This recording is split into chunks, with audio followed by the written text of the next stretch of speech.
Class 9 में हम लोग पोलिनोमियल चैप्टर पढ़े थे, उसी में अब आगे पढ़ेंगे। अब वहाँ पोलिनोमियल में पढ़े थे, पोलिनोमियल कई टाइप के होते हैं, linear polynomial, quadratic polynomial, cubic polynomial. फिर वहाँ टर्म के अकॉर्डिंग पढ़े थे, मोनोमियल, बाइनोमियल, ट्राइनोमियल। एक टर्म हो तो मोनोमियल, 2 टर्म हो तो बाइनोमियल। उसी तरह ये डिग्री के अकॉर्डिंग पढ़े थे कि जिसकी डिग्री 1 हो, नहीं जिसकी डिग्री 1 हो तो उसे हम क्या कहते हैं, लीनियर पोलिनोमियल। तो वहाँ इस चीज़ों को बार बार तो नहीं बताया जाएगा, ऐसे रिकॉल कर दे रहे हैं। तो जिसकी डिग्री 1 हो उसे हम क्या कहते हैं, लीनियर पोलिनोमियल। ठीक है, जैसे एग्जांपल में जैसे है ना कि x+3, यहाँ देखो, यहाँ जो वेरिएबल है उसके पावर जो है तो 1 है ना, तो लीनियर पोलिनोमियल हो गया। यहाँ या फिर लिखते हैं हम x+y=5, तो यहाँ देखो, यहाँ भी x का पावर 1 है, यहाँ भी x का पावर 1 है, तो लीनियर पोलिनोमियल हुआ। ठीक है, जिसकी डिग्री क्या हो, 1 हो। ठीक, ये लीनियर पोलिनोमियल हुआ, लेकिन इसमें 2 वेरिएबल है, तो लीनियर इक्वेशन या फिर पोलिनोमियल बोलो, =5 नहीं लिखेंगे तो पोलिनोमियल हो गया। तो लीनियर पोलिनोमियल इन 2 वेरिएबल्स है, ये लीनियर पोलिनोमियल इन 1 वेरिएबल है। 1 वेरिएबल रहेगा तो 1 लीनियर पोलिनोमियल इन 1 वेरिएबल हो जाएगा, 2 रहेगा तो 2 वेरिएबल, 3 रहेगा तो 3 वेरिएबल्स। लेकिन अगर मान लो यहाँ पे लिखा x+x² + 3, तो यहाँ देखो, यहाँ पे इस टर्म में देखोगे वेरिएबल का पावर 1 है, यहाँ पे 2 है। ठीक है, तो हाईएस्ट पावर तो 2 है ना, तो ये तो डिग्री इसकी कितनी हो गई, 2 हो गई। तो जिसकी डिग्री 2 होता है उसे हम क्या बोलते हैं, क्वाड्रेटिक पोलिनोमियल। इसी तरह जिसकी डिग्री 3 होती है उसे हम क्या कहते हैं, क्यूबिक पोलिनोमियल। ये डिफरेंट टाइप के पोलिनोमियल है, जिसमें लीनियर पोलिनोमियल का हम पिछले क्लास में पढ़ चुके हैं। ठीक, क्वाड्रेटिक पोलिनोमियल का यहाँ प्रॉपर्टीज पढ़ना है। क्वाड्रेटिक पोलिनोमियल का भी पिछले क्लास में फैक्टराइजेशन पढ़े होगी, कैसे इसको फैक्टराइज करते हैं। तो यहाँ हम और भी चीज़ें पढ़ेंगे क्वाड्रेटिक पोलिनोमियल के बारे में। फिर जिसका डिग्री 3 होता है, जैसे ये डिग्री देखोगे इसका, तो हाईएस्ट डिग्री यहाँ 3 है, यहाँ 2 है, यहाँ 1 है, नहीं तो हाईएस्ट तो 3 है, तो इस पोलिनोमियल की डिग्री कितनी हो गई, 3। तो इसे हम क्या बोलते हैं, इस डिग्री 3 है तो इसे हम क्या कहेंगे, क्यूबिक पोलिनोमियल। ठीक है, डिग्री 4 हो, 5 हो तो उसे हम पोलिनोमियल ही सीधे कहेंगे। ठीक है, लेकिन प्रॉपर्टीज इसी सब में होता है। तो लीनियर पोलिनोमियल का अगर हम फिर से यहाँ गौर करेंगे, फिर से हम देखेंगे, अगर जो हम पिछले 9 क्लास में देखे थे, तो लीनियर पोलिनोमियल के बारे में अगर हम देखेंगे तो हम सारी बातें इसमें पढ़ चुके हैं। ठीक है, क्या पढ़ चुके हैं, तो देखो, अब इसका मान लो कोई इक्वेशन, कोई पोलिनोमियल लिखोगे लीनियर में, तो एक तो वेरिएबल रहेगा ही, और साथ में कॉन्स्टेंट टर्म भी रहेगा। चाहे एक वेरिएबल तो अवश्य होना चाहिए पावर 1 वाला, चाहे वेरिएबल ये कांस्टेंट नहीं भी रहे, ये भी एक लीनियर पोलिनोमियल हो गया। एक टर्म भी हो सकता है, 2 टर्म भी हो सकता है, नहीं। तो देखो, अगर लीनियर पोलिनोमियल का अगर हम स्टैंडर्ड फॉर्म लिखना चाहें, क्या लिखना चाहें, स्टैंडर्ड फॉर्म। एक और एग्जांपल देखो, जैसे -2x लिख दिए हम, तो ये भी लीनियर पोलिनोमियल है, क्योंकि इसकी डिग्री क्या है, 1 है, इसमें वेरिएबल का पावर 1 है। या फिर -2x+3 लिखे तो भी ये लीनियर पोलिनोमियल है। तो गौर से देखिए, सब में एक वेरिएबल तो होना ही चाहिए, नहीं बदलेगा तो क्या, इस वेरिएबल के पीछे का कांस्टेंट टर्म, नहीं ये टर्म बदलेगा, कोफिशिएंट बदलेगा, एक्स का कोफिशिएंट बदलेगा। तो अगर इसका मैं स्टैंडर्ड फॉर्म लिखने की कोशिश करें, जो हम पिछले क्लास में भी लिखे थे, कि कोई एक्स तो रहेगा ही, साथ में इसके पीछे कोई ना कोई कोफिशिएंट रहेगा ax, और साथ में कोई ना कोई कांस्टेंट टर्म रहेगा। तो ax+b ये हो गया linear polynomial. Equal to something दे देंगे तो इक्वेशन बोलना शुरू कर देते हैं इसको। ठीक है, तो ये हो गया हमारा लीनियर पोलिनोमियल का स्टैंडर्ड फॉर्म। ये लीनियर पोलिनोमियल का, लीनियर इक्वेशन का नहीं, इक्वेशन रहेगा तो बस = 3 या 5 या 0 कुछ भी होना चाहिए। ठीक है, बराबर 0 अगर लिख देंगे तो लीनियर इक्वेशन का स्टैंडर्ड फॉर्म हो गया। ये हमारा लीनियर पोलिनोमियल का स्टैंडर्ड फॉर्म हो गया। हम पोलिनोमियल इक्वेशन में अंतर पहले से पढ़ चुके हैं। जैसे क्या अंतर होता है, जैसे देखो 2x+5 लिखो। ठीक है, तो ये हमारा पोलिनोमियल हो गया। ठीक, क्यों, क्योंकि देखो इसमें अगर हम x की वैल्यू 1 लेते हैं, हम x की जगह क्या लेते हैं, x अगर 1 लेते हैं, तो ये 1 जो है वो तो x की वैल्यू है ना। तो इस पूरे होल पोलिनोमियल का वैल्यू कितना हो जाएगा x की 1 डालने पर, तो x 1 डालेंगे तो 2 × 1 + 5 कितना हो जाएगा, 7। तो ये 7 किसका वैल्यू है, इस पोलिनोमियल का। ठीक है, देखो x की वैल्यू चेंज करेंगे, पोलिनोमियल का वैल्यू चेंज कर जाएगा।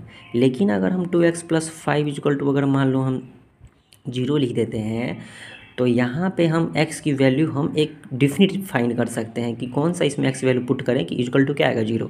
यहाँ = समथिंग नहीं ना दिया हुआ है, यहाँ फिक्स है ना कि = क्या आएगा यहाँ। तो ये x की वैल्यू पे डिपेंड करेगी, x की जो वैल्यू डालेंगे वहाँ इसका वैल्यू = कुछ भी आ सकता है। यहाँ x जैसे 1 लिए तो =7 आ गया, 2 लेंगे तो =9 आ जाएगा, नहीं। लेकिन यहाँ तुम x की वैल्यू फिक्स से आएगी, नहीं कोई एक ही वैल्यू है। जैसे देखो कैसे सॉल्व करेंगे, जब मतलब यहाँ पे x वैल्यू ऐसा ही लेना है कि = क्या आना चाहिए, 0 आना चाहिए। ठीक है, इसको और आसान हम करने के लिए यहाँ 0 नहीं, जैसे मान लो हम ले लेते हैं यहाँ पे 7, ठीक है। तब देखो यहाँ एक्स की वैल्यू फिक्स है, यहाँ एक्स की वैल्यू तुम 1 लोगे तो ही इक्वल टू 7 आएगा। अब तुम सोचो एक्स वैल्यू 2 ले लेंगे अगर, तो 9 आ जाएगा, तो इक्वल टू यहाँ 9 तो नहीं है, 7 है। मतलब एक्स की वैल्यू वही लेना है जो ताकि इक्वल टू क्या आ जाए, 7 ही आए। यहाँ फिक्स हो गया कि एक्स इक्वल टू 1 ही ले पाएंगे, और कुछ तो नहीं ले पाएंगे। लेकिन यहाँ कोई फिक्स नहीं है, क्योंकि यहाँ पे इक्वल टू समथिंग तो लिखा है नहीं। तो एक्स इक्वल टू 1 लेंगे तो इस पूरे का वैल्यू 7 आएगा, कभी 2 लेंगे तो 9 आएगा, कुछ भी आ सकता है, ठीक। तो यही पॉलिनोमियल और इक्वेशन में डिफरेंस है, ठीक। तो यहाँ एक्स वैल्यू कोई एक ही निकल के आएगी, जो कैसे निकालते इसको सॉल्व करिए। 5 को इधर ट्रांसपोज करोगे, नहीं तो 2x + 5 इक्वल टू 7 आएगा। 5 इधर ट्रांसपोज करोगे तो 2 आएगा, तो x इक्वल टू 2/2 तो कितना आया 1। तो यही x इक्वल टू आया 1, जो इस इक्वेशन को क्या करेगा, सेटिस्फाई करेगा। तो यहाँ फिक्स है कि इक्वल टू 7 ही लाना है, उसके लिए x की वैल्यू क्या होगी। यहाँ ऐसा कोई फिक्स नहीं है कि x की वैल्यू क्या होगी, ठीक है। तो ये हमारे लीनियर इक्वेशन या फिर पॉलिनोमियल क्या हमारा स्टैंडर्ड फॉर्म आ गया, कौन सा, ax + b, जहाँ पे a क्या है, x कोफिशिएंट है, कोफिशिएंट ऑफ x, ठीक है। और ये b क्या है, कोई कांस्टेंट टर्म है, ठीक। तो 2 टर्म इसमें अवश्य रहेंगे, एक कोफिशिएंट ऑफ x रहेगा, एक कांस्टेंट टर्म रहेगा, नहीं एक लीनियर टर्म रहेगा। देखो इसमें देखेंगे तो 2 टर्म है, ठीक। ये तो लीनियर पॉलिनोमियल है ही, टर्म कितने हैं, 2, जिसमें से एक टर्म कांस्टेंट टर्म है। इस टर्म को क्या बोलोगे, लीनियर टर्म, क्योंकि पावर 1 वाला है ना, तो इसको हम बोलते हैं लीनियर टर्म, ठीक है। तो लीनियर पॉलिनोमियल में 2 टर्म होंगे, एक लीनियर पॉलिनोमियल में 2 टर्म, एक लीनियर टर्म और एक कांस्टेंट टर्म, ठीक है। एग्जाम्पल्स यहाँ बहुत सारे लिखे हुए हैं। अब देखो इसमें हम आगे क्या पढ़े थे, जीरोज के बारे में, क्या पढ़े थे, जीरोज, ठीक है। जीरोज क्या होता है, जैसे हम लिखे x + 3, ठीक है। x जीरोज का मतलब होता है x की ऐसा वैल्यू जो इस, जैसे ये x + 3 क्या है, पॉलिनोमियल है ना, पॉलिनोमियल को कैसे रिप्रेजेंट करते हैं, px से, ठीक है। तो px बराबर, ठीक है। तो इसमें हम x की वैल्यू 1 डालेंगे तो पॉलिनोमियल का वैल्यू 4 आएगा। जिसे हम x 1 ले रहे हैं तो 1 इसमें पुट करोगे, तो 1 पुट करोगे तो जो 4 जो आएगा वो क्या आएगा, पॉलिनोमियल की वैल्यू आएगा ना, px की वैल्यू आएगा, पॉलिनोमियल की वैल्यू आएगा है 1 पे, किस पे, 1 पे 4 आएगा। और अगर मान लो हम x वैल्यू 2 लेंगे तो 5 आएगा। x वैल्यू 2 लेने पर इस पॉलिनोमियल का वैल्यू कितना आ जाएगा, 5 आ जाएगा। तो ये 2x की वैल्यू है और ये 5 पॉलिनोमियल की वैल्यू है। लेकिन जीरोज का क्या मतलब, क्या पढ़े थे कि x की ऐसा कौन सा वैल्यू जो इस पॉलिनोमियल का क्या करते हैं, वैल्यू कितना आ जाए, 0 आ जाए। x का ऐसा कौन सा वैल्यू ले कि पॉलिनोमियल का वैल्यू 0 आ जाए। जैसे x वैल्यू 1 लिए तो पॉलिनोमियल का वैल्यू 4 आ गया, 2 लिए तो 5 आ गया, नहीं। तो x का ऐसा हम कौन सा वैल्यू ले कि पॉलिनोमियल का वैल्यू क्या आ जाए, 0 आ जाए, नहीं। तो x इक्वल टू अगर हम -3 लेते हैं, इस पॉलिनोमियल में पुट करते हैं तो हमारा क्या आएगा, 0 आएगा। तो देखो ये जो -3 है वो इस पॉलिनोमियल का क्या कहलाएगा, 0 कहलाएगा, ठीक है। अब हम थोड़ी देर सोचेंगे कि यहाँ सोचो कि कोई और दूसरा ऐसा वैल्यू होगा जो इसमें पुट करने पर इस पॉलिनोमियल वैल्यू 0 आएगा, नहीं। सोचोगे भी तो कोई भी ऐसा वैल्यू नहीं मिलेगा। तो एक्चुअली में क्या होती है कि कोई भी अगर लीनियर पॉलिनोमियल है तो इसको जो जीरोज होते हैं वो ओनली 1 होता है, सिर्फ एक ही होता है, ना एक से कम होगा ना एक से ज़्यादा होगा। तो लीनियर पॉलिनोमियल जो भी होगा उसके जीरोज कितने होंगे, ओनली 1। तब मान लो जीरोज निकालना रहता है, क्या इसका प्रोसेस ये है कि हम एक एक वैल्यू पुट करते रहते हैं, नहीं। पढ़ें कि अगर किसी की वैल्यू, किसी पॉलिनोमियल की वैल्यू जीरोज के बराबर, जीरोज निकालना है तो उसको 0 के इक्वल कर देते थे। x + 3 बराबर 0 होते हैं, यहाँ से x बराबर -3, ठीक है। तो ये -3 क्या कहलाएगा, जीरोज कहलाएगा, या फिर सॉल्यूशन भी बोलते हैं इसका, ठीक है। तो ये x बराबर क्या होगा, -3। तो अगर किसी पॉलिनोमियल का जीरोज निकालना रहेगा तो क्या करेंगे, इसको 0 के बराबर कर देंगे और सॉल्व कर देंगे, तो -3 आ गया। तो -3 इज कॉल्ड 0। -3 को क्या बोलेंगे, 0। 0 का मतलब ये 0 नहीं होता है, ठीक है। 0 का मतलब होता है कि x के कौन सा वैल्यू लें कि पॉलिनोमियल का वैल्यू क्या आ जाए, 0 आ जाए। यहाँ तक में कोई डाउट है। तो लीनियर पॉलिनोमियल का हम स्टैंडर्ड फॉर्म समझ लिए, ax + b, जहाँ पे a यहाँ पे कोफिशिएंट है x का और b है कांस्टेंट टर्म। इसके जीरोज की बात करें तो ओनली 1 होता है, ठीक है। इसका ग्राफ भी प्लॉट करके देखे थे 9th क्लास के अंदर 2 तरीके से। एक पहला तो ये नंबर लाइन पे, ठीक है, और दूसरा कार्टेशियन प्लेन पे, दोनों किए थे। तब हम यहाँ पे ये पढ़ाना अब शुरू नहीं कर देंगे, 9th क्लास का तो है नहीं, 10th क्लास में पढ़ रहे हैं हम लोग, ठीक। तो कार्टेशियन प्लेन पे तुम जब रिप्रेजेंट किए थे तो ऐसे स्ट्रेट लाइन सब मिला था, ठीक है, मिला था ना। नंबर लाइन पे रिप्रेजेंट किए थे तो एक डॉट की तरह, नंबर लाइन पे कैसे आया था, एक डॉट की तरह, ठीक। तो लीनियर पॉलिनोमियल का अगर हम लीनियर पॉलिनोमियल का अगर हम कार्टेशियन प्लेन पे अगर हम ग्राफ बनाएंगे तो कैसा ग्राफ मिलेगा, एक स्ट्रेट लाइन मिलेगा, ठीक। अब स्ट्रेट लाइन कभी ऐसा भी मिलेगा, ऑब्लिक भी मिलेगा, नहीं, कभी ऐसे ऐसे ये परपेंडिकुलर भी मिलेगा, ठीक, कभी वर्टिकल लाइन भी मिलेगा, ऐसे करके, नहीं। जैसा कि मान लो कि अगर हम ऐसे कार्टेशियन प्लेन बनाते हैं और लीनियर पॉलिनोमियल के को हम अगर रिप्रेजेंट करेंगे तो कभी मान लो ऐसे ओरिजिन से जाएगा, ठीक है, कभी ये ऐसे जा सकता है, ठीक है, कभी ये x एक्सिस के परपेंडिकुलर हो जाएगा या फिर बोले y एक्सिस के पैरेलल हो जाएगा, नहीं, कभी ऐसे हो जाएगा। ऐसा ऐसा डिफरेंट टाइप का ग्राफ मिला हुआ था ना। ठीक है। देखो अब लीनियर पोलिनोमियल में कब किसका ग्राफ कैसा होगा, तो जैसे हम लिखे हैं कोई इक्वेशन लीनियर पोलिनोमियल में, देखो पोलिनोमियल बोले या इक्वेशन बोले, 4x+3 = 5 लिखते हैं तो इक्वेशन हो गया। ठीक है, तो कोई भी लीनियर पोलिनोमियल हो तो देखो इसमें ये एक्स का कोफिशिएंट भी है और कांस्टेंट टर्म भी है ना। तो जब कोफिशिएंट और कांस्टेंट टर्म दोनों हो तो इसका जो ग्राफ मिलेगा वो इस तरह से ऐसे ऐसे, ठीक है, या फिर ऐसे दोनों एक्सिस को, दोनों एक्स एक्सिस को और वाई एक्सिस को, दोनों को क्या करेगी, कट करेगी। ठीक है, अब अगर मान लो किसी में कांस्टेंट टर्म नहीं रहे, जैसे मान लो ऐसे ही हो जाए कि 4x, ठीक है, बराबर 0, अगर पोलिनोमियल है तो 4x रहेगा, मान इक्वेशन है तो 4x बराबर 0, इस तरह से रहे तो 4x बराबर 0 है, तब इसका ग्राफ जब हम बनाएंगे तो मिलेगा स्ट्रेट लाइन ही, लेकिन ये ओरिजिन से पास करेगा। ठीक है, जब कांस्टेंट टर्म नहीं रहे, नहीं मतलब ax+b का जो ग्राफ होगा वो समथिंग इस तरह से होगा, जो दोनों एक्सिस को कट करेगी। ठीक है, एक्स एक्सिस को भी कट करेगी और वाई एक्सिस को कट करेगी। ठीक है, ऐसे होगा, ठीक, या तो ऐसे होगा या तो ऐसे होगा, ठीक है, या तो ऐसे होगा, दोनों एक्सिस को कट करेगी। और अगर मान लो कि ax+b लीनियर पोलिनोमियल है और b बराबर 0 है, मतलब b नहीं है उसमें, b की जगह 0 है, जैसे अभी यहाँ पे देखा ना 4x, जैसे 4x देखते हैं तो x का कोफिशिएंट तो है लेकिन प्लस में कोई कांस्टेंट टर्म तो नहीं है, 0 है यहाँ पे, कुछ नहीं है तो मतलब 0 है, तो इसका जो ग्राफ होगा वो किससे जाएगी, ओरिजिन से जाएगी। ठीक है, लेकिन मिलेगी स्ट्रेट लाइन ही। अब जैसे मान लो कि अब हमारे पास जैसे लीनियर इक्वेशन का ग्राफ देखते हैं, जैसे x बराबर 2 है, ठीक है, तो इसका जो ग्राफ मिलेगा हमको, जैसे ये कोऑर्डिनेट एक्सिस हम बनाते हैं तो ये हमारा हो गया वाई एक्सिस और ये हो गया एक्स एक्सिस। देखो 9th क्लास में पढ़े थे तो वहाँ देखे थे सबका ग्राफ बना करके चेक किए थे, यहाँ बस रिकॉल कर दे रहे हैं। ठीक है, तो x बराबर 2 है तो ये एक्स एक्सिस पे यहाँ 0 होगा, यहाँ 1 होगा, यहाँ 2 होगा, इधर 3, -1 -2 -1, यहाँ 1। ठीक है, x बराबर 2 है तो देखो ये 2 जो x बराबर 2 है तो 2 यहाँ लिखा है ना x पे, तो ये y एक्सिस के पैरेलल होगी, ऐसे लाइन ये। ठीक है, ये जो लाइन है यही इसी लाइन का इक्वेशन हो गया x बराबर 2। ठीक है, अगर मान लो ये x बराबर 1 रहता तो यहाँ भी ऐसे लाइन ग्राफ ऐसे बन जाता है x बराबर 1। ठीक है, तो ये जो ग्राफ है ये किसको रिप्रेजेंट कर रही है, x बराबर 1 को। ठीक है, तो x बराबर कुछ भी रहे तो इस y एक्सिस के पैरेलल ही होगा। अब जैसे मान लो x बराबर -2 लिखा हुआ तो इधर माइनस की तरफ आ जाएगा, ऐसे नहीं। तो देखो जब भी x बराबर समथिंग लिखा हो तो वो किसके पैरेलल होगी, एक्सिस के पैरेलल होगी। तो अगर हम कंक्लूजन निकालें कि x बराबर अगर मान लो a रहेगा तो एक्सिस को कहाँ पे कट करेगी, a पे। अगर x a की जगह जैसे 4 है तो यहाँ 4 पे एक्सिस को कट करते हुए ऐसे निकलेगी, नहीं x बराबर -1 है तो -1 पे से कट करते हुए निकलेगी। जैसे यहाँ पे x बराबर 2 था तो ऐसे लाइन आई ना, तो y एक्सिस के पैरेलल आएगी नहीं। तो x इक्वल टू कुछ भी रहे तो पहली बात तो ये y एक्सिस के पैरेलल होगी, क्या होगी, पैरेलल टू वाई एक्सिस। ठीक है, पहली बात की क्या होगी, वाई एक्सिस के पैरेलल होगी। अब देखो अगर x बराबर 2 था प्लस में 2 तो ये वाई एक्सिस के इधर थी, इधर क्या हो गया, इधर हो गया राइट साइड वाई एक्सिस के, इधर हो गया लेफ्ट साइड, हुआ ना। तो देखो ये x बराबर 2 है तो वाई एक्सिस के पैरेलल है, तो वाई एक्सिस के पैरेलल है तो राइट साइड हो गया, लेफ्ट साइड होगा, जो कि पॉजिटिव है। x बराबर 2 ले रहे हैं, पॉजिटिव ले रहे हैं तो किसके साइड होगा, राइट साइड में होगा। तो पैरेलल टू एक्सिस, दूसरी बात हम ये भी बोल सकते हैं कि राइट साइड में होगी। किस साइड में होगी, राइट साइड में। ठीक, वाई एक्सिस के राइट साइड में होगी। अब तीसरी बात देखो, अब जैसे x बराबर 2 है तो वाई एक्सिस के पैरेलल तो है, ये लाइन जो है वाई एक्सिस के पैरेलल है। ठीक है ना, और ये कितना डिस्टेंस पर है वाई एक्सिस से, तो देखो ये 2 लिखा दिया, 2 ही यूनिट्स के डिस्टेंस पर होगा ना।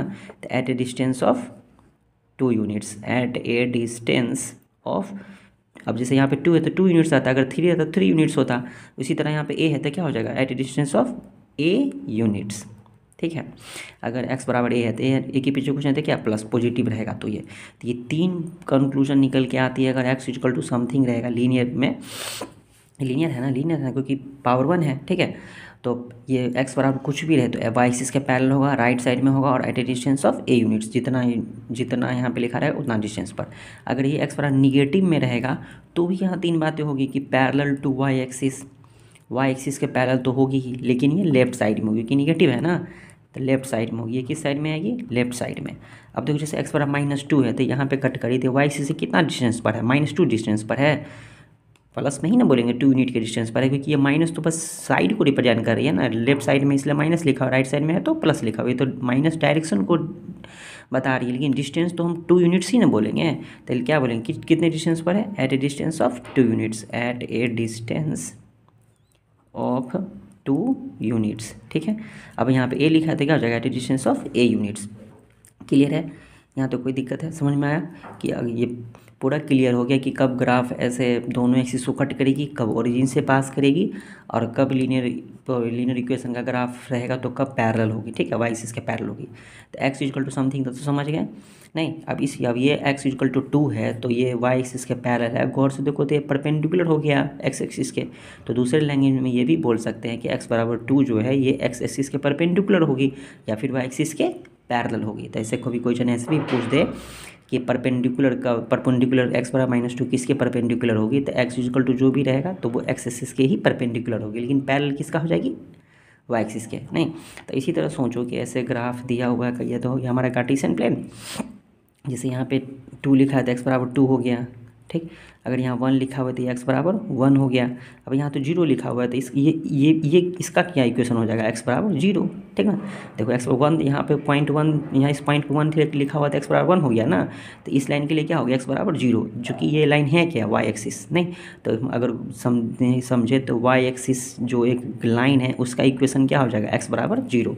तो यहाँ से एक और चीज़ निकल के आया कि इक्वेशन ऑफ वाई एक्सिस अगर पूछा जाएगा तो हम क्या बोलेंगे? एक्स बराबर 0। तो वाई एक्सिस का इक्वेशन हो गया एक्स बराबर 0। ठीक है, इसका खुद से अपना शॉर्ट में नोट बना के रखोगे। ठीक, तो देखो समझ में आएगा इक्वेशन ऑफ वाई एक्सिस। जैसे हम इसका PDF अपलोड कर देंगे ताकि समझने के बाद में समझने के लिए भी आसानी हो जाएगी। तो वाई एक्सिस का इक्वेशन क्या हो जाएगा? एक्स बराबर 0। तो याद रखोगे तो अब जैसे ही इक्वेशन देखोगे, जैसे मान लो एक्स बराबर 5 देखेंगे तो हम सबसे पहले हम बता सकते हैं कि ये वाई एक्सिस के पैरेलल होगा, वाई एक्सिस से 5 यूनिट की डिस्टेंस पर होगा, और ये प्लस में है तो राइट साइड में होगा। ठीक है, चाहे परपेंडिकुलर की बात करें तो ये वाई एक्सिस के पैरेलल है तो परपेंडिकुलर किसका होगा? एक्स बराबर है तो एक्स के ही परपेंडिकुलर होगा, लेकिन पैरेलल में उल्टा हो जाता है। नहीं, जैसे देखो वाई एक्सिस का इक्वेशन हो गया एक्स बराबर 0। ठीक, अब बात आती है एक्स बराबर 3। अगर वाई बराबर वाई के टर्म में लिखा रहे तो क्या होगी? सेम बात होगी, बस देखो अब क्या बातें होगी। अब जैसे देखो y बराबर 3 लिखा हुआ है तो ये भी हम 9th क्लास में बना के देखे थे। तो क्या आया था? कार्टेशियन प्लेन हो गया, ये हमारा हो गया वाई एक्सिस, ये हो गया एक्स एक्सिस, ये हो गया वाई डैश, ये हो गया एक्स डैश। ठीक है, तो y इक्वल टू 3 है तो ये y है तो x इसके पहले होगी। जैसे y पे ये 0 हो गया, ये 1 हो गया, ये 2 हो गया, ये 3 हो गया, इधर 4। ठीक है, तो ये x एक्सिस के पहले ऐसे ग्राफ बनती है ना। तो ये इसका इक्वेशन क्या हो गया? y बराबर 3। अगर 2 रहेगा तो क्या होगा? ऐसे होगा y बराबर 2। अगर 1 रहेगा तो इस लाइन का इक्वेशन क्या हो जाएगा? इस ग्राफ का इक्वेशन y बराबर 1। ठीक है, इसी तरह इस लाइन का इक्वेशन देखो तो यहाँ तो 0 है तो क्या हो जाएगा? y बराबर 0। और एक्चुअली में ये कौन सी लाइन है? एक्स एक्सिस है। नहीं, ये लाइन कौन सी है? एक्स एक्सिस है ना। तो एक्स एक्सिस का इक्वेशन क्या आ गया? y बराबर 0। ठीक है, अब इसी तरह अगर मान लो इधर नीचे -2 लिखा है, इधर -3 लिखा हुआ है, तो अगर ऐसे लाइन अगर हम पास कर दें जो एक्सिस के पैरेलल है तो इसका इक्वेशन क्या हो जाएगा? y बराबर -3। देखो तो y बराबर +3 हो या -3 हो, ग्राफ एक्स एक्सिस के पैरेलल ही आएगा। अगर निगेटिव है तो नीचे आएगा, डाउनवर्ड में आएगा, अगर पॉजिटिव है तो अपवर्ड में आएगा। किसके डाउनवर्ड अपवर्ड? एक्स एक्सिस के। एक्सिस के पैरेलल है तो एक्स एक्सिस के ऊपर या नीचे होगा ना। नहीं, तो यहाँ से एक और कंक्लूजन निकल के आया कि अगर y बराबर 3 है तो किसके? y बराबर 3 है तो उल्टा एक्स एक्सिस के पैरेलल, किसके parallel? Parallel to x axis. ठीक है, और कितना डिस्टेंस पर होगा? 3 यूनिट की डिस्टेंस पर होगा ना, 3 यूनिट के डिस्टेंस पर होगा। और ये चूँकि पॉजिटिव है तो कहाँ होगा? एक्स एक्सिस के ऊपर, अप साइड में। नहीं, ठीक है, अपवर्ड में। क्लियर है? तो उसी तरह अगर हम एक वेरिएबल सेलेक्ट करके देखें, अगर y इक्वल टू मान लो कि a लिखा हुआ है तो यहाँ से 3 बातें निकल के आएगी। y इक्वल टू है तो parallel to x axis, parallel to x axis. ठीक है, अब देखो ये लाइन जो पैरेलल है तो ये परपेंडिकुलर भी तो है y एक्सिस पे। देखो ये लाइन जो है y एक्सिस के पैरेलल है। नहीं, ये जो लाइन है ये लाइन तो एक्स एक्सिस के पैरेलल है, लेकिन परपेंडिकुलर की बात की जाए तो परपेंडिकुलर है y पे। ठीक है, दूसरे लाइन में भी बोल सकते हैं। तो y इक्वल टू ए लिखा है तो पैरेलल टू एक्स एक्सिस कितना डिस्टेंस पर होगा? एट ए डिस्टेंस ऑफ कितना यूनिट? ए है तो ए यूनिट के डिस्टेंस पर हो जाएगा। नहीं है, तीसरी बात ये एक्सिस के ऊपर होगा या नीचे होगा? तो पॉजिटिव है तो किस में? अप साइड में होगा, अपवर्ड में होगा। नहीं, अगर यही निगेटिव लिखा रहेगा तो भी 3 बातें, पैरेलल टू एक्स एक्सिस के पैरेलल होगी और कितना डिस्टेंस पर होगी? ए यूनिट के डिस्टेंस पर होगी। बस ये क्या होगी? एक्स एक्सिस के नीचे होगी, डाउनवर्ड होगी। ठीक है, क्लियर है? तब इक्वेशन देख के हम बता देंगे कि इसका ग्राफ कैसा होने वाला है। समझ में आया? तो ओवरऑल देखें तो हम लीनियर इक्वेशन के बारे में पूरा कंप्लीट समझ चुके हैं। नहीं, लीनियर इक्वेशन का स्टैंडर्ड फॉर्म ए एक्स प्लस बी बराबर 0 लिख दिए तो इक्वेशन हो गया, ये नहीं लिखेंगे तो पॉलिनोमियल हो गया। ठीक है, तो ऑप्शन में ऐसा मान लो दे दे कि लीनियर पॉलिनोमियल का इसमें से कौन सा इक्वेशन है, तो ए एक्स प्लस बी बराबर 0 लिखा, तो ये मत टिक कर देना, ए एक्स प्लस बी सिर्फ इतना ही लिखा रहेगा तो वो पॉलिनोमियल हुआ। ठीक है, जिसमें से ये हम पढ़े हैं कि ये जो ए एक्स प्लस बी देख रहे हैं दो टर्म है, जिसमें से ये हमारा लीनियर टर्म हो गया, टर्म का नाम हो गया लीनियर टर्म, और ये हमारा हो गया कांस्टेंट टर्म। ठीक है, फिर हम लोग पढ़े इसके जीरोज के बारे में, तो सारे लीनियर पॉलिनोमियल का कोई ना कोई एक जीरोज अवश्य होगा, नहीं और सिर्फ एक ही होगा, तो 1 जीरोज होंगे। ठीक, इसके अगर ग्राफ की बात की जाए तो कैसे मिलेगी, स्ट्रेट लाइन मिलेगी, ये पढ़े हम। इसके बाद पढ़े कि जैसे ये हमारा अगर ग्राफ है तो इसका जो ग्राफ अगर मिलेगा हमको द कार्टेशियन प्लेन पे, उसमें लीनियर टर्म कांस्टेंट टर्म दोनों है तो वो दोनों एक्सिस को क्या करेगी, कट करेगी। अगर इसमें अगर हमारा कांस्टेंट टर्म गायब है, कांस्टेंट टर्म 0 है, तो इसका जो ग्राफ होगा वो किससे जाएगा, ओरिजिन से जाएगा। तीसरी बात है, अगर हम लोग पढ़े कि x इक्वल टू अगर समथिंग रहे तो यहाँ हम पढ़ेंगे, या y इक्वल टू 5 रहे, तो 3 बातें होती है। ठीक है, क्लियर है, यहाँ तो हम लिख ही दिए यहाँ पे। तो लीनियर पोलिनोमियल के बारे में इतना हम पता कर चुके हैं। ठीक, लीनियर पोलिनोमियल को क्या दिया जाएगा, जीरोज निकालने के लिए, तो कभी भी किसी भी कोई भी लीनियर पोलिनोमियल है, जैसे 3x + 4, इसका जीरोज निकालना है तो बराबर 0 कर देंगे, यहाँ से x की वैल्यू निकल के आ जाएगी, तो इसे यहाँ पे x निकल के आएगा -4/3, तो यही 4/3 क्या कहलाएगा, इस पोलिनोमियल का जीरोज। ठीक है, इक्वेशन दे दे, इसी को इक्वेशन अगर बोलते 3x + 4 बराबर 0, इक्वेशन सॉल्व करो, मतलब x की वैल्यू निकालना है, मतलब वही निकालना है कि x की वो वैल्यू बताओ जिसको इसमें पुट करने पर क्या हो जाए, सेटिस्फाई कर जाए, मतलब बराबर में 0 आ जाए। ठीक है, तो ये हो गया हमारा लीनियर पोलिनोमियल के बारे में कंप्लीट हिस्ट्री। अब हम लोग देखते हैं क्वाड्रेटिक पोलिनोमियल। देखो क्वाड्रेटिक पोलिनोमियल में सबसे बड़ी बात है कि इसमें ना ग्राफ सिर्फ पूछा जाएगा, बनाने के लिए नहीं मिलेगा। ठीक, सबसे पहले हम लोग कुछ एग्जांपल देखते हैं क्वाड्रेटिक पोलिनोमियल के या फिर इक्वेशन के। क्वाड्रेटिक इक्वेशन का अलग चैप्टर भी है, तो इसे हम यहाँ क्वाड्रेटिक पोलिनोमियल पढ़ रहे हैं। अब इक्वेशन जानते हैं, बराबर में समथिंग लिख देंगे तो इक्वेशन हो जाएगा। x² + 4x + 6 = 0, यही हमारा क्वाड्रेटिक इक्वेशन है या पोलिनोमियल है। इस बराबर 0 हटा देते, पोलिनोमियल बन गया। ठीक है, पोलिनोमियल को किसे रिप्रेजेंट करते हैं, px से। अब देखो ये पोलिनोमियल है क्वाड्रेटिक पोलिनोमियल, क्योंकि पावर में क्या है, 2 है। ठीक है, तो कोई भी क्वाड्रेटिक पोलिनोमियल लिखेंगे तो उसमें x² वाला टर्म रहेगा, एगो x वाला टर्म रहेगा और एगो बिना x वाला टर्म, कांस्टेंट टर्म जिसको बोलते हैं, ये रहेगा। ऐसा नहीं ना पावर 3 वाला टर्म रहेगा क्वाड्रेटिक में, तो वो क्वाड्रेटिक होगा ही नहीं। तो अगर हम इसके स्टैंडर्ड फॉर्म देखें, क्लास 9th में भी हम पढ़े थे ये सब सारी बातें, तो अगर स्टैंडर्ड फॉर्म देखें तो x² वाला टर्म रहेगा, एगो x वाला टर्म रहेगा और एगो कांस्टेंट टर्म रहेगा। नहीं, चाहे x² के पीछे जो कोफिशिएंट है वो बदल सकता है, चाहे x के पीछे कोफिशिएंट है वो बदल सकता है, चाहे कांस्टेंट टर्म बदल सकता है। तो इसके स्टैंडर्ड फॉर्म को रिप्रेजेंट कर सकते हैं हम ax² + bx + c। नहीं, हो सकता है कि के पी मान लो कि ये ऐसे लिखा x² + 6 = 0, तो यहाँ गौर से देखो इसमें x वाला टर्म नहीं है, x वाला टर्म नहीं है, तो x वाला टर्म नहीं है तो क्या हो गया, x क्वाड्रेटिक, तो हम इस पावर 2 को देख के बोल देंगे ना, क्योंकि हाईएस्ट पावर तो 2 है, तो क्वाड्रेटिक पोलिनोमियल तो होगा ही। अगर इसमें पूछा जाए कि a कहाँ है, a जैसे ये लिखा ना x² + इसमें a क्या कहाँ है, तो a हम जानते हैं कि क्वाड्रेटिक वाला में एक हम x² के कोफिशिएंट को बोलते थे, यहाँ x कोफिशिएंट कुछ नहीं तो क्या लिखा है, 1 है, तो यहाँ पे a क्या हो गया हमारा 1। अगर b पूछा जाए तो b किसको बोलते हैं, x के कोफिशिएंट को, तो x का कोफिशिएंट तो है ही नहीं, तो नहीं पूछा तो क्या है, 0 हो गया। अगर c पूछा जाए, c मतलब क्या होता है, कांस्टेंट टर्म, तो कांस्टेंट टर्म यहाँ पे क्या है, 6 है, तो 6 लिख देंगे। देखो, तो अगर किसी भी इक्वेशन में कोई ABC चूज करना है तो हम आराम से चूज कर सकते हैं। ठीक, इसलिए क्वाड्रेटिक पोलिनोमियल के स्टैंडर्ड फॉर्म बनता है ax² + bx + c। यहाँ देखिए तो 3 टर्म है, जिसमें से ये टर्म देखोगे गौर से तो ये पावर 2 वाला टर्म है, तो इसको क्वाड्रेटिक टर्म बोलते हैं, क्वाड्रेटिक टर्म। ठीक है, ये पावर 1 वाला टर्म है तो इसको बोलते हैं लीनियर टर्म, लीनियर टर्म। और चूँकि ये कांस्टेंट टर्म है, इसमें तो x वाला टर्म है नहीं, तो इसको क्या बोलते हैं, कांस्टेंट टर्म। तो 3 टर्म हो गए, क्वाड्रेटिक टर्म, लीनियर टर्म और कांस्टेंट टर्म। तो क्वाड्रेटिक पोलिनोमियल में 3 टर्म हो जाएंगे, quadratic term, linear term, constant term. ठीक है, अब बात आती है जैसे कि हमारे पास इक्वेशन है x² + 5x + 6, पोलिनोमियल है, पोलिनोमियल को किससे रिप्रेजेंट करते हैं, px से। तो अब यहाँ पे a चूज करने के लिए बोला जाता है, बोल सकते हैं 1 होगा, b 5 होगा और c क्या होगा, 6 होगा। अब इसमें आगे आती है जीरोज के बारे में, किसके बारे में, जीरोज के बारे में।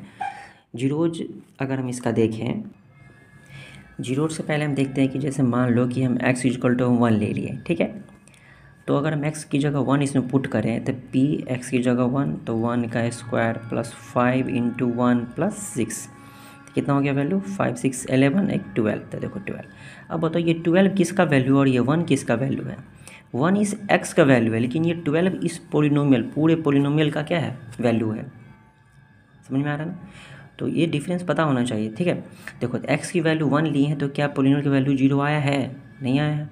तो जीरोज का मीनिंग तो हम जानते हैं कि x के उस वैल्यू को हम जीरोज बोलते हैं जिसमें पोलिनोमियल का वैल्यू क्या आ जाए 0 आ जाए।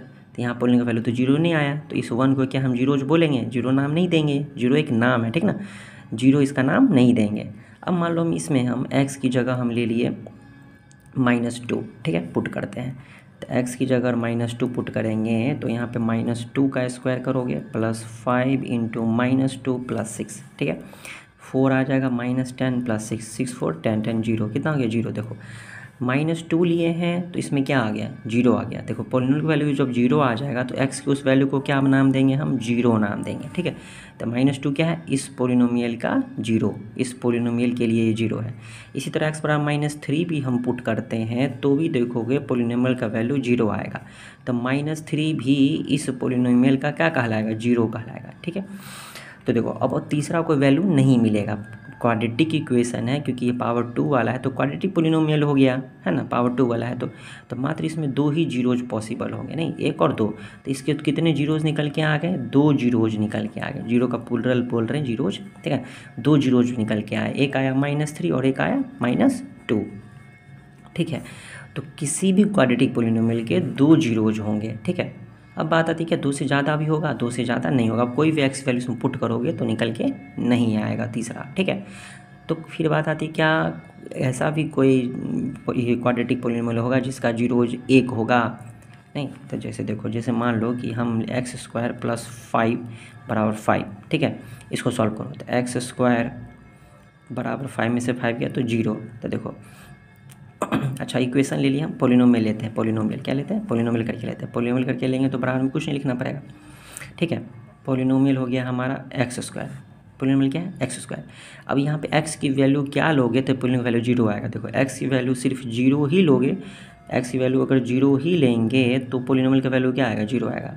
अब तुम सोचोगे x एक बार +0 एक बार -0 ले लेते हैं, नहीं तो 0 ना तो पॉजिटिव होता है ना तो निगेटिव होता है। तो यहाँ देखो यहाँ जो ये पोलिनोमियल है x², क्वाड्रेटिक पोलिनोमियल x² है, इसके जीरो सिर्फ एक ही आए कि नहीं, कोई आया 0 नहीं। यहाँ देखो यहाँ 0 0 ही आ गया, ठीक है।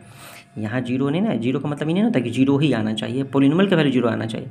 यहाँ तो -2 का नाम है 0, नहीं यहाँ -3 का भी नाम है 0, लेकिन यहाँ पे 0 को ही क्या कह दिया 0, क्यों, क्योंकि 0 पुट करने पर इस पोलिनोमियल का वैल्यू क्या आ गया 0 आ गया। तो एक ही कोई जीरोज हुआ इस पोलिनोमियल के लिए, कितने जीरोज, एक ही जीरोज निकल के आए। कुछ ऐसे होंगे जिसके एक भी नहीं होगा, जैसे मान लो कि x² -+4 हम ये पोलिनोमियल लेते हैं, ठीक है। px बराबर x² + 4 ये पोलिनोमियल। अब इसमें कोई ऐसा वैल्यू कोई भी नंबर डालोगे, कोई भी रियल नंबर मतलब क्या रियल नंबर ना, कोई भी रियल नंबर डालोगे तो इसका वैल्यू कभी भी 0 नहीं आएगा। अब तुम सोचोगे 2 डालते तो 2 का स्क्वायर करोगे तो 4 4 + 4 8 आ जाएगा। -2 डालोगे तो -2x की जगह डालोगे तो -2 का स्क्वायर करोगे तो +4 आएगा, 4 + 4 फिर भी 8 आ जाएगा, 0 आएगा ही नहीं। तो कुछ ऐसे भी पोलिनोमियल हैं जिसका कोई जीरोज रियल नंबर नहीं आता है। तो इस पोलिनोमियल का कोई जीरोज पॉसिबल नहीं है। तो क्वाड्रेटिक में हम किसी का देखते हैं 1 जीरोज आता है, किसी का 2 आता है, किसी का आता ही नहीं है। तो अगर हमसे क्वेश्चन पूछा जाए कि क्वाड्रेटिक पोलिनोमियल के कितने जीरोज होते हैं, हाउ मैनी जीरोज, तो हम बोल सकते हैं कि किसी का 2 होगा, किसी का 1 होगा, किसी का 1 भी नहीं होता। तो क्या बोल सकते हैं कि मैक्सिमम 2 जीरोज हो सकते हैं। क्या बोल सकते हैं मैक्सिमम 2 जीरोज, मैक्सिमम 2 जीरोज किसके क्वाड्रेटिक पोलिनोमियल के। क्लियर है। लीनियर पोलिनोमियल में कोई ऐसा लीनियर पोलिनोमियल नहीं मिलेगा जिसका जीरोज पॉसिबल नहीं है, उसमें सब लीनियर पोलिनोमियल का एक ना एक जीरोज अवश्य होता है। लेकिन क्वाड्रेटिक में किसी का 1 होता है, किसी का 2 होता है, किसी का होता ही नहीं है। कोई भी ऐसा नंबर रियल नंबर नहीं आता है जो जीरोज हो सके पोलिनोमियल का, नहीं। तो हम कहते हैं इसीलिए क्वाड्रेटिक पोलिनोमियल के कितने जीरोज होते हैं ना, 2 बोल सकते हैं। 2 बोलोगे तो क्या सबके लिए हो जाएगा, सब कोई तो नहीं होते, इसलिए मैक्सिमम 2 बोल सकते हैं। कि मैक्सिमम 2 बोलने का क्या मतलब है, किसी का होगा भी नहीं, या फिर किसी का 1 होगा, या फिर किसी का 2, मैक्सिमम 2 होगा, उससे ज़्यादा नहीं होगा। तो यहाँ से एक बात निकल के आ गई कि किसी भी क्वाड्रेटिक पोलिनोमियल के कितने जीरोज होंगे, तो मैक्सिमम 2 जीरोज। ऑप्शन में देता भी है, पहला ऑप्शन में लिख देगा 2, कि 2 जीरोज ऑप्शन में, कि कितने जीरोज होंगे पूछेगा, पहला ऑप्शन में दे देगा 2। ठीक है, ये टिक मत मार देना, देखना उसमें मैक्सिमम 2 जहाँ लिखा होगा वो सही होगा। ठीक है, अब आती है बात कि क्वाड्रेटिक पॉलिनोमियल का हम यहाँ पे सोच रहे थे कि 1 डाले, फिर 2 डाले, 3 डाले, चेक कर रहे थे। लेकिन जब हमें फाइंड करना रहेगा क्वाड्रेटिक पॉलिनोमियल का जीरोज निकालो तो क्या करेंगे, जैसे लीनियर में किए थे। लीनियर में क्या किए थे कि कभी भी किसी का भी जीरोज निकालना रहता था तो उसको हम किसको, जीरो की इक्वल कर देते थे। यहाँ भी x² + 5x + 6 बराबर किसको इक्वल कर देंगे, जीरो की इक्वल कर देंगे, इक्वेशन बन जाएगा। अब यहाँ से x वैल्यू निकलेगा कैसे, जैसे क्लास कैसे करेंगे, इसको फैक्टराइज करेंगे, जैसे क्लास 9 में फैक्टराइज करके करते थे। फैक्टराइजेशन कैसे करोगे, x², इसको फैक्टराइज करने आता है ना, इसको 5x को स्प्लिट करोगे ताकि जोड़ करके 5 आए, मल्टीप्लाई करके 6 आए। अब यहाँ फैक्टराइजेशन ही ना सीखेंगे, ये तो पहले ही सीख चुके हैं। ठीक है, समझ में आ गया। 3x + 2x, 5x आएगा, मल्टीप्लाई करोगे तो 6 आएगा। x कॉमन लोगे तो x + 3, फिर यहाँ पे 2 कॉमन आ रहा है तो x + 3 बराबर 0। यहाँ से x + 3 दोनों में से कॉमन आ रहा है, फैक्टराइजेशन आता है ना, तो यहाँ फैक्टराइजेशन तक कर दिए। देखो यहाँ फैक्टराइज हो गया, x + 3 × x + 2 बराबर 0। अब देखो, अब यहाँ से हमको तो x ये निकालना है ना, वैल्यू निकालनी है ना, तो देखो यहाँ गौर से देखोगे तो x + 3 यहाँ लिखा है इंटू x + 2 बराबर 0। देखो दो टर्म्स का प्रोडक्ट कभी, ये दोनों का प्रोडक्ट कभी भी 0 आएगा। यहाँ पे सोचना आपको कब 0 आ सकता है, या तो ये टर्म 0 होना पड़ेगा, नहीं तो ये टर्म को 0 होना पड़ेगा, तभी बराबर 0 आ सकता है। नहीं तो यहाँ हम लिख सकते हैं कि आइदर x + 3 बराबर 0, और इसी तरह से लिखेंगे x + 2 बराबर 0। यहाँ से x निकालोगे तो -3, और यहाँ से x बराबर निकालोगे तो -2। तो देखो ये वैल्यू निकल के आया है, जिसको इसमें पुट करोगे तो बराबर में क्या आ जाएगा, 0 आएगा। ठीक है, तो हमको ये प्रोसेस पता चल गया कि किसी क्वाड्रेटिक पॉलिनोमियल का अगर जीरोज निकालना हो तो उसको फैक्टराइज करेंगे, और फिर वहाँ से हम उसकी x वैल्यू निकल के आएगा। ये -3 और ये जो x वैल्यू निकल के आया -3 और -2, यही इस पॉलिनोमियल का क्या कहलाएगा, जीरोज कहलाएगा। या फिर इस इक्वेशन की बात करें तो इक्वेशन अगर लिखा रहेगा तो इसी को हम क्या बोलते हैं, सॉल्यूशन। मान लो इस इक्वेशन इस तरह से लिखा हुआ, बोलेगा इसका सॉल्यूशन निकालो, इसका मतलब वही x की वैल्यू निकालना है, जिसको इसमें पुट करने पर बराबर क्या आ जाए, 0 आ जाए। बस में तो इसी को जीरोज भी बोलते हैं, इसी को रूट्स भी बोलते हैं, और इसी को सॉल्यूशन भी बोलते हैं। 3 नाम बोल सकते हैं इसको, जीरोज भी बोल सकते हैं, रूट्स भी बोल सकते हैं, या फिर सॉल्यूशन भी बोल सकते हैं। तो कोई भी क्वाड्रेटिक पॉलिनोमियल निकलेगा तो उसका 2 जीरोज निकल के आएगा, या फिर 1 आएगा। ठीक है, तो ये क्या है, क्वाड्रेटिक पॉलिनोमियल के जीरोज हैं, या फिर इसको क्या बोल सकते हैं, रूट्स बोल सकते हैं। क्या कह सकते हैं, रूट्स। तो देखो क्वाड्रेटिक पॉलिनोमियल के ये दोनों जीरोज जो हैं, इस दोनों जीरोज का, अब ये 5x और 6 और ये x² के पहले जो 1 लिखा है, ये सब क्या है, कोफिशिएंट है। तो इस कोफिशिएंट में, इस पॉलिनोमियल के कोफिशिएंट में, ये जो पॉलिनोमियल है x² + 5x + 6, इसके कोफिशिएंट में और इसके जीरोज में रिलेशन होता है। तो यहाँ क्या रिलेशन होगा, यहाँ भाई बहन का रिलेशन तो नहीं होगा, दोस्ती का रिलेशनशिप तो नहीं होगा। यहाँ रिलेशनशिप या तो जोड़ का होगा, घटाव का, गुना का, भाग का, ऐड, सब्ट्रैक्शन, ये सब का ना रिलेशनशिप होगा ना। तो रिलेशनशिप यहाँ होता है किसका, क्वाड्रेटिक पॉलिनोमियल के कोफिशिएंट का और जीरोज का। रिलेशनशिप में क्या होगा, ऐसा होता होगा कि इसके कोफिशिएंट को जोड़ेंगे तो इसके जीरोज को जोड़ घटा करके को दोनों सेम आता होगा, चाहे इसका दुगुना तिगुना आता होगा, ये रिलेशनशिप होता है। जोड़ घटाव वाला रिलेशनशिप ना होगा ना।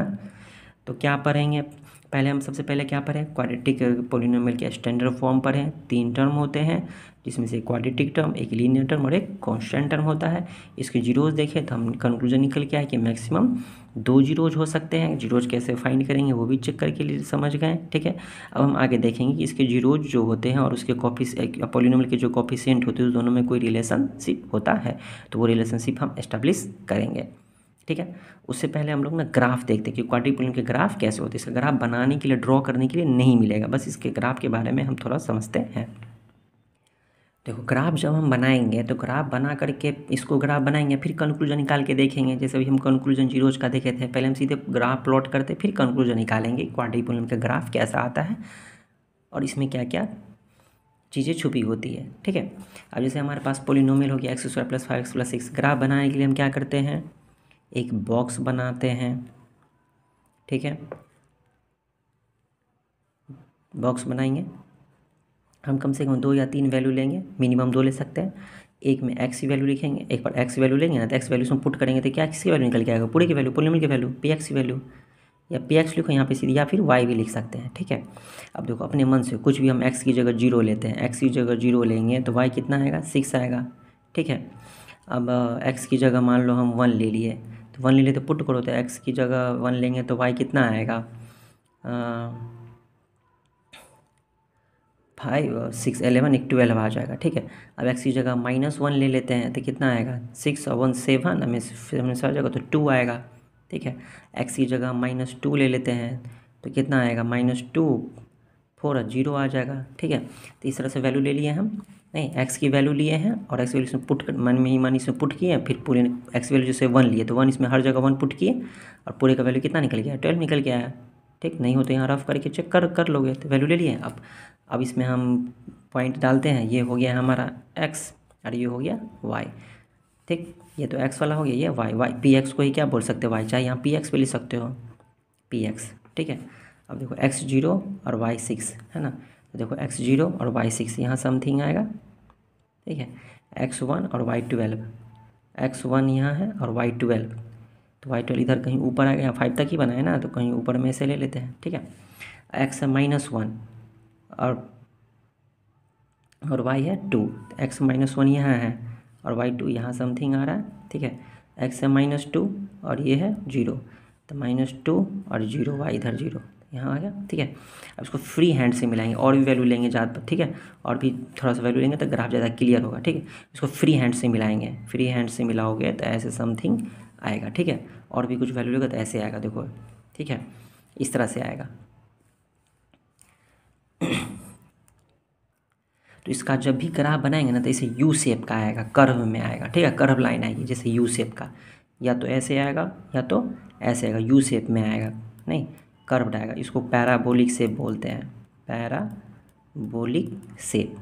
ठीक है, तो हम ये समझ सकते हैं कि क्वाड्रेटिक पोलिनोमियल के जो ग्राफ आएंगे कैसा आएगा, पैराबोलिक शेप का आएगा। ठीक, ये जो इक्वेशन लिखा है एक्स के टर्म में लिखा है, जैसे कि एग्जाम्पल हम एनसीईआरटी का देखते हैं। देखो बुक का एग्जाम्पल है, जैसे इक्वेशन दिया है x² - 3x - 4।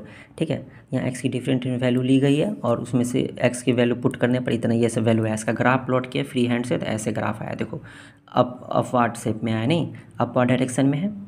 ठीक, या तो अपवार्ड शेप में अपवार्ड डायरेक्शन में आएगा या नहीं तो डाउनवार्ड्स आएगा। ठीक है, ये किस शेप में आया, अपवार्ड शेप में आया है। क्लियर है, तो देखो तो जब ये अपवार्ड शेप में आया तो देखो ग्राफ जब बना लिया ना तो देखो ये एक्स एक्सिस एक यहाँ पे कट कर रहा है और एक बार एक्स एक्सिस को यहाँ पे कट कर रहा है। इस पॉइंट का कोऑर्डिनेट है 4,0 और इस पॉइंट का कोऑर्डिनेट है -1,0। अब ये जो ये एक्स कोऑर्डिनेट में ये जो कोऑर्डिनेट आया इस पॉइंट का, देखो तो इसमें एक्स कोऑर्डिनेट -1 है, यहाँ एक्स कोऑर्डिनेट 4 है, तो ये -1 और ये 4 इस इक्वेशन में पुट किया गया ना तो पोलिनोमियल का वैल्यू 0 आया। इसका मतलब ये -1 और ये 4 क्या आ गया, जीरोज आ गया, इस पोलिनोमियल का जीरोज आ गया। तो इससे ये कंक्लूजन निकल के आता है कि ये जो ग्राफ बनेगा क्वाड्रेटिक पोलिनोमियल का, तो जहाँ पे कट करेगा वो पॉइंट उस पॉइंट का जो एक्स कोऑर्डिनेट होगा वो इस पोलिनोमियल का क्या होगा, जीरोज होगा। पास में आ रहा है।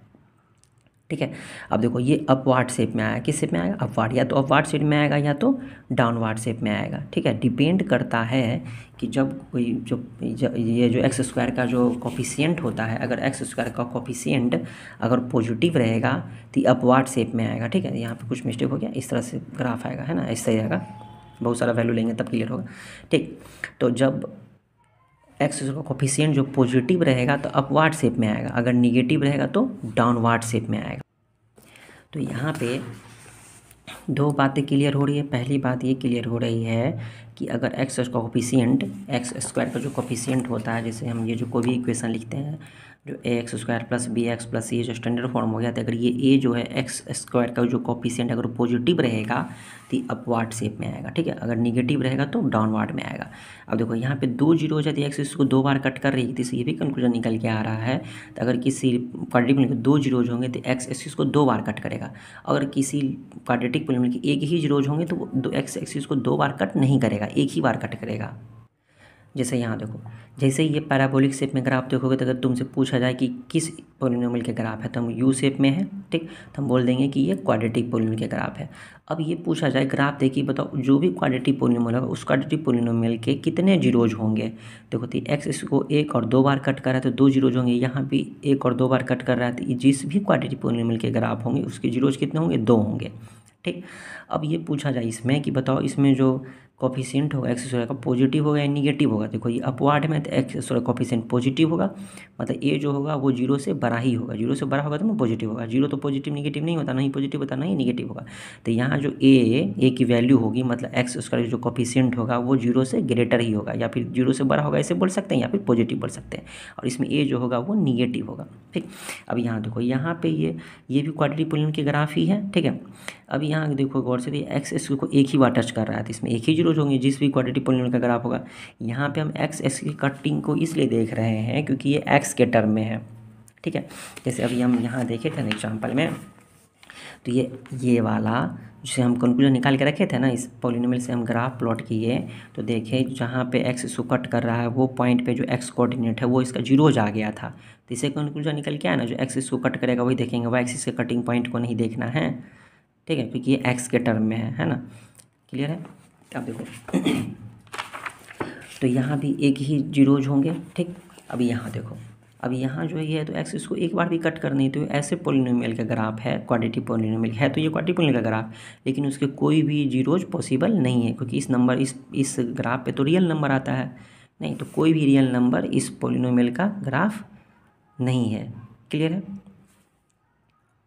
सिमिलरली यहाँ भी टच नहीं कर रहा, तो यहाँ भी पॉसिबल नहीं है एक भी जीरोज। ठीक है,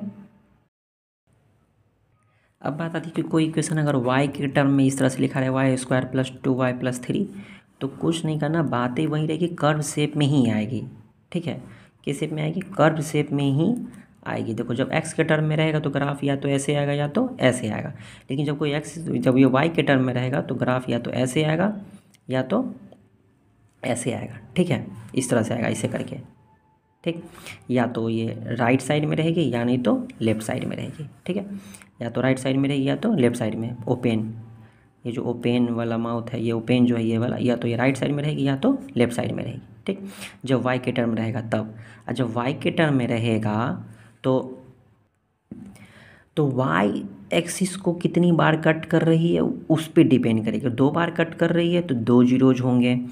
एक देखो ये वाई एक्सिस को एक बार भी कट कर नहीं कर रही है तो एक भी जीरोज नहीं होंगे इस पॉलिनोमियल के। ठीक है, अब अगर मान लो वाई स्क्वायर का कोफिशिएंट अगर पॉजिटिव है, ये वाई स्क्वायर के पीछे वाला टर्म अगर पॉजिटिव है तो ये राइट साइड की तरफ मुड़ी होगी, अगर निगेटिव है तो लेफ्ट साइड की तरफ, क्योंकि निगेटिव इधर होता है ना। ठीक है, तो लेफ्ट साइड की तरफ रहेगी। समझ में? कोई दिक्कत है? तो देखो जब इसका मतलब है जब क्वाड्रेटिक पॉलिनोमियल का ग्राफ बनाते हैं तो ये 2 बार कट करेगी। ठीक है, तो इसी तरह लीनियर में भी इसीलिए स्ट्रेट लाइन आती है क्योंकि लीनियर में तो एक ही जीरोज होता है ना, इसलिए एक ही बार कट करेगी। ठीक है, देखो एक्सिस को एक ही बार कट कर रही है, और एक्सिस को एक बार कट उससे डिपेंड नहीं करता, एक्सिस को देखेंगे एक ही बार कट करेगी एक्स के टर्म में है तो। ठीक है, यही पॉइंट उसका जीरोज हो जाता है लीनियर पॉलिनोमियल में।